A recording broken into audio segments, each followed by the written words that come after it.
Case की तफसील में तो आता हूं।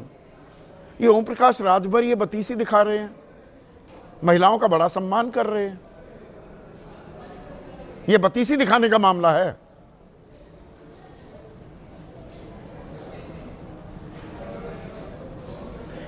देखिए संदीप जी, ऐसे जो संवेदनाओं से भरा विषय होते हैं, घटनाएं होती हैं, निश्चित तौर पर ये बहुत ही पीड़ादायी होती है, पीड़ादायी है भी। किसी भी माँ, बहन, बेटी के साथ ईश्वर न करे कि उसे इस स्थिति, इस हालात का सामना करना पड़े। समाज के लिए यह एक कोढ़ है, दुख का क्षण है और उसके प्रति संवेदना, सहानुभूति से ज्यादा मैं तो यहां बढ़ के कहूंगा कि साथ की जरूरत है और होनी चाहिए। वो तो कुलदीप सेंगर को इस ऐसे में बलात्कारी किसी हत्यारे को, आपकी पार्टी का नेता है वो अलग बात है, इस बलात्कारी हत्यारे को सेंगर जी बड़ा सम्मान से नवाजा जा रहा है एक केंद्रीय मंत्री द्वारा, उत्तर प्रदेश सरकार के कैबिनेट मंत्री द्वारा। अपनी देखिए संदीप जी,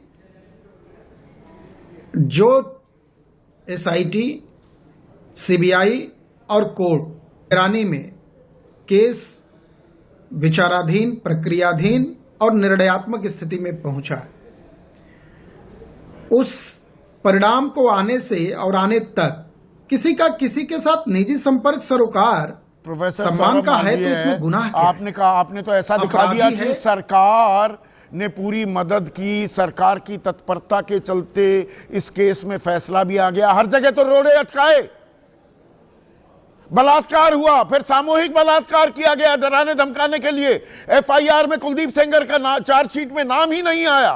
फिर वो दिल्ली गई, वहां पर गुहार लगाई, एक्सीडेंट कर दिया गया, हड्डी पसली तोड़ दी गई, 2 मौसियों की मौत हो गई।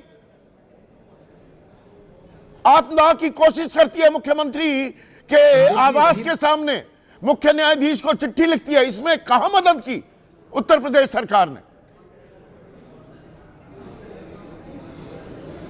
संदीप जी, मैं वही बात कह रहा हूं कि किसी भी बहन के साथ, किसी भी बेटी के साथ, किसी भी महिला के साथ इस तरह की घटना होना बहुत दुखद है, दुर्भाग्यपूर्ण है और उसकी चिंता पूरी तरह होनी चाहिए, हो रही है। और बाद में जैसे ही वो प्रक्रिया एक प्रोसेस के तहत, संदीप जी, एक प्रक्रिया प्रोसेस के तहत आ गई, जब उस पर एसआईटी का गठन हो गया, सीबीआई के हाथ में चले, उसके बाद वो कोर्ट, सुप्रीम कोर्ट चला गया, तो ऐसे में वह जिस प्रक्रियाधीन कार्यवाही है वो होगा ही होगा और उस गति से हुआ, उसी गति से हुआ।